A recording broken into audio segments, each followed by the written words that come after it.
आज हम CPI inflation को डिस्कस करेंगे।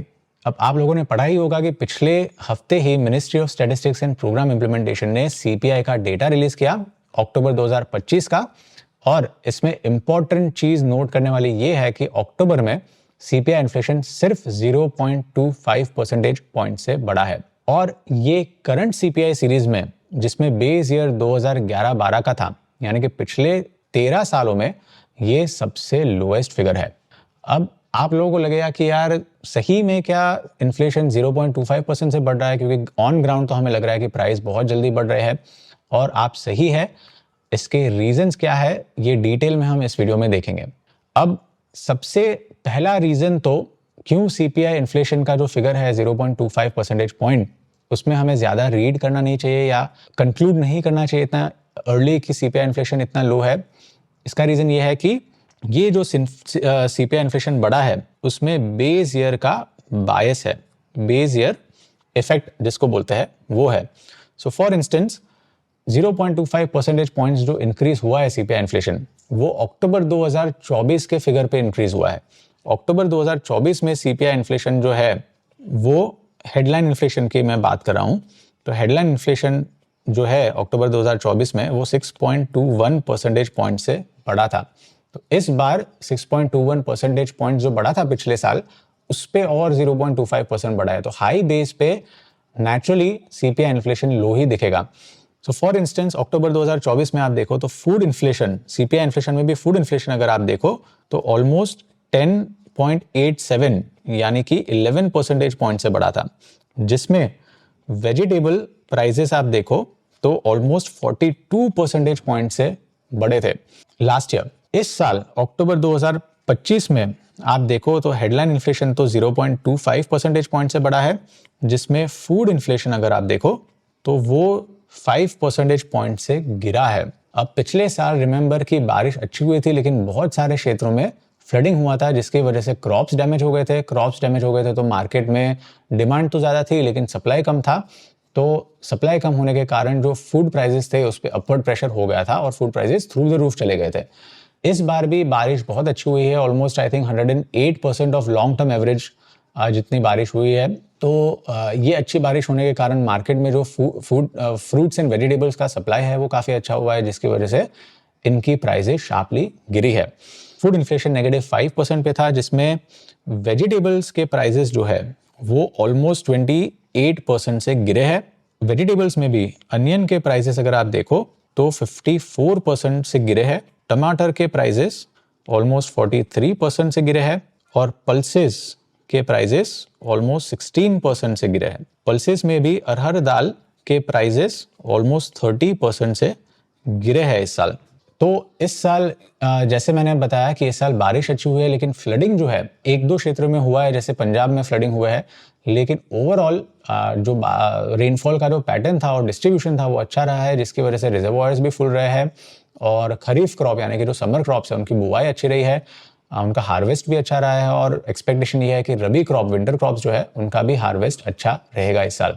फूड इन्फ्लेशन लो है, लेकिन याद रखिए कि फूड जो है वो बहुत वॉलेटाइल कमोडिटी है, और फूड के प्राइसेस इस मंथ बढ़े तो अगले मंथ घट भी सकते हैं, और अगले मंथ घटे तो उसके बाद वाले मंथ बढ़ भी सकते हैं। इसमें वॉलेटिलिटी काफ़ी ज़्यादा रहती है। और फ्यूल में भी सेम चीज़ है।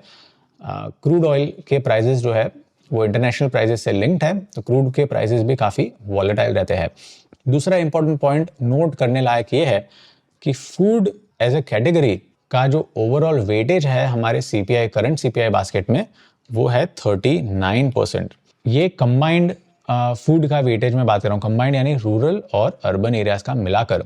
सिर्फ रूरल एरियाज में आप देखो तो रूरल एरिया के सीपीआई बास्केट में फूड इन्फ्लेशन का वेटेज ओवरऑल सीपीआई में ऑलमोस्ट 56% है, यानी कि फूड प्राइसेस अगर बढ़े तो रूरल एरियाज में जो रेसिडेंट्स हैं, हाउस होल्ड्स हैं, उनको बहुत ज़्यादा उनके बजट पे, उनके पॉकेट पे बहुत ज़्यादा मार लगती है, और अगर फूड के प्राइसेस इतने शार्पली गिरे तो रूरल एरियाज को सबसे ज़्यादा बेनिफिट होता है। तो ओवरऑल फूड का कंट्रीब्यूशन सीपीआई बास्केट में 39% है, और हाल ही में अभी जो सीपीआई इन्फ्लेशन गिर रहा है उसमें फूड प्राइसेस गिरने का सबसे ज़्यादा कंट्रीब्यूशन है। वरना तो आप दूसरी चीज़ें देखो फूड के अलावा, सो दूसरी चीज़ ओ में कौन सी चीज़ें आती है? Miscellaneous category mainly. Miscellaneous category में कौन सी चीज़ें आती है? वेल, एक तो आता है हेल्थ सर्विसेज, जिसमें इंश्योरेंस आ गया, हॉस्पिटलाइजेशन, डॉक्टर्स के खर्चे, ये सारी चीज़ें आ गई। तो हेल्थ सर्विसेज जो है उसमें इन्फ्लेशन ऑलमोस्ट 4% से बढ़ा है अक्टूबर 2025 में। एजुकेशन आप देखो तो एजुकेशन भी आजकल नॉन नेगोशिएबल हो गया है। एजुकेशन के प्राइसेस ऑलमोस्ट 3.5 परसेंटेज पॉइंट से बढ़े हैं। फिर हाउसिंग देखो, हाउसिंग के प्राइसेस ऑलमोस्ट 3% से बढ़े हैं। एंड देन सबसे ज़्यादा इन्फ्लेशन है personal care and effects. Personal care and effects में इन्फ्लेशन सबसे ज़्यादा है एट 24 परसेंटेज पॉइंट्स। और इसमें सबसे ज़्यादा जो ब्लेम, जिसको बोल सकते हैं ब्लेम हम डाल सकते हैं, तो वो है गोल्ड और सिल्वर प्राइजेस में, क्योंकि पर्सनल केयर एंड इफेक्ट्स में गोल्ड एंड सिल्वर ज्वेलरी आती है। गोल्ड के प्राइजेस पिछले साल के कंपैरिजन से आप देखो तो ऑलमोस्ट 58% जितने बढ़े हैं, और सिल्वर के प्राइजेस ऑलमोस्ट 62% से बढ़े हैं, जिसकी वजह से गोल्ड एंड सिल्वर ज्वेलरी के प्राइजेस बढ़े हैं। और ये चीज़ जो है वो मिसलेनियस कैटेगरी में रिफ्लेक्ट करती है। मिसलेनियस कैटेगरी जो है उसमें ओवरऑल इन्फ्लेशन ऑलमोस्ट 5.7% से बढ़ा है, और ये अल्टीमेटली रिफ्लेक्ट करता है हेडलाइन सीपीआई इन्फ्लेशन में। अब मिसलेनियस कैटेगरी में इन्फ्लेशन 5.7 परसेंटेज पॉइंट से बढ़ा है, लेकिन इसका कंट्रीब्यूशन जो है ओवरऑल सीपीआई बास्केट में वो 28% है, कंपेयर टू फूड इन्फ्लेशन का कंट्रीब्यूशन जो कि 39% है, राइट। सो मिसलेनियस कैटेगरी में इन्फ्लेशन बढ़ा है, कोर इन्फ्लेशन बढ़ा है। अब जब कोर इन्फ्लेशन की हम बात करते हैं, चाहे हेल्थ सर्विसेज हो, एजुकेशन हो, हाउसिंग हो, पर्सनल केयर एंड इफेक्ट्स हो, ये बहुत स्ट्रक्चरल इन्फ्लेशन होता है, ये लॉन्ग टर्म इन्फ्लेशन रहता है, और ये नॉर्मली स्मूथ इन्फ्लेशन रहता है compare to more volatile inflation जो कि फूड और फ्यूल का होता है। हेल्थ सर्विसेज में या एजुकेशन में इन्फ्लेशन कम करना ये काफ़ी लॉन्ग टर्म में होता है, ये मंथ ऑन मंथ या 6 मंथ 1 साल में नहीं होता, क्योंकि हेल्थ सर्विसेज, एजुकेशन, हाउसिंग, इसका इन्फ्लेशन पॉलिसीज़ पे काफ़ी डिपेंड रहता है, सप्लाई साइड पॉलिसीज़ स्पेसिफिकली, और ये पॉलिसीज़ हर दिन, हर हफ्ते, हर महीने में चेंज नहीं होती। तो ये इन्फ्लेशन कम करना बहुत टफ है, और इसीलिए हो सकता है कि हमें ऑन ग्राउंड इन्फ्लेशन हाई इसीलिए लग रहा है क्योंकि हमारा जो स्पेंडिंग आज की तारीख पे, यानी 2025 के साल में हमारा जो स्पेंडिंग हेल्थ सर्विसेज पे है, एजुकेशन पे है, हाउसिंग पे है, या personal care and effects category पे है, ये 2011-12 के कंपैरिजन से काफ़ी ज़्यादा है। हमारा स्पेंडिंग फूड में as a percentage of overall house hold budget कम हो गया है, और सर्विसेज में हमारा स्पेंडिंग बढ़ गया है। आप ऑयल्स में भी देखो तो ऑयल्स में, जो मिसलेनियस में नहीं आता, लेकिन ऑयल्स में आप देखो ऑयल एंड फैट कैटेगरी में इन्फ्लेशन ऑलमोस्ट 11% से बढ़ गया है। इसमें भी कोकोनट ऑयल में इन्फ्लेशन 93% बढ़ गया है, and then mustard oil almost 12% बढ़ गया है, एंड रिफाइंड ऑयल्स में भी ऑलमोस्ट 10% बढ़ गया है, क्योंकि फिलीपींस और इंडोनेशिया में वेदर पैटर्न्स चेंज होने के कारण जो प्रोडक्शन है वो काफ़ी डैमेज हो गया है। और ऑयल, क्योंकि मोस्ट ऑयल हम इंपोर्ट करते हैं, ऑलमोस्ट 70% ऑयल हम इंपोर्ट करते हैं, तो जिसकी वजह से एडिबल ऑयल इंपोर्ट करते हैं, जिसकी वजह से ऑयल और फैट में इन्फ्लेशन 11% है। हो सकता है कि हमारा स्पेंडिंग ज़्यादा हो गया हो। अभी का जो सीपीआई का सीरीज है वो 2011-12 का है, यानी 2011-12 में एक एवरेज हाउस होल्ड कौन सी चीज़ में ज़्यादा स्पेंडिंग करता था, और आज की तारीख में एक एवरेज हाउस होल्ड कौन सी चीज़ों में कितना स्पेंडिंग कर रहा है, उसमें स्टार्क डिफरेंस हो गया होगा, जिसकी वजह से हमें ऑन ग्राउंड जो इन्फ्लेशन है वो ज़्यादा लग रहा है। इनफैक्ट आप देखो तो 5.7% जो है इन्फ्लेशन, ये आज की तारीख में एक एवरेज हाउस होल्ड को करंट इन्फ्लेशन क्या लग रहा है उससे काफ़ी क्लोज है। What do I mean by that? Well, RBI जो है वो 2 महीने में एक बार, हर 2 महीनों में हाउस होल्ड इन्फ्लेशन एक्सपेक्टेशन सर्वे करता है। तो ये सर्वे क्या कहता है, जो सितंबर में सर्वे किया था आरबीआई में, वो सर्वे क्या कहता है? वो सर्वे ये कहता है कि एक एवरेज हाउस होल्ड के हिसाब से करंट इन्फ्लेशन 0.25% नहीं है। 0.25% तो ऑफिशियल इन्फ्लेशन का फिगर है, लेकिन एक एवरेज हाउस होल्ड को करंट इन्फ्लेशन कितना लग रहा है? उनको लग रहा है 7.4 परसेंटेज पॉइंट्स, यानी कि फुल 7.15 परसेंटेज पॉइंट ज़्यादा ऑफिशियल फिगर्स की कंपैरिजन से। सो हाउस होल्ड्स को करंट इन्फ्लेशन ज़्यादा लग रहा है। अगर हम 3 मंथ अहेड एक्सपेक्टेशंस देखें हाउस होल्ड्स की, तो उनका एक्सपेक्टेशन ये है कि 3 मंथ बाद हमारा इन्फ्लेशन 8.1% होगा, और 1 साल बाद यानी कि 1 ईयर अहेड एक्सपेक्टेशंस देखें तो वो है 8.7 परसेंटेज पॉइंट, यानी कि हाउस होल्ड्स को ऐसा लग रहा है कि हमारा इन्फ्लेशन आगे जाके बढ़ने वाला है। इनफैक्ट करंट इन्फ्लेशन भी 7.4% है, और ये जो मिसलेनियस कैटेगरी का इन्फ्लेशन हमने देखा 5.7%, जिसमें health services, education, housing, personal care इनफेक्ट्स है, उसका फिगर 5.7% 7.4% से काफ़ी क्लोज है।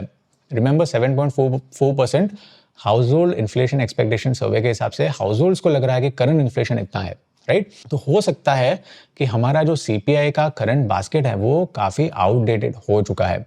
और ये हमें कैसे पता चलेगा? क्योंकि 2011-12 में compare to now digitalization for instance कम था।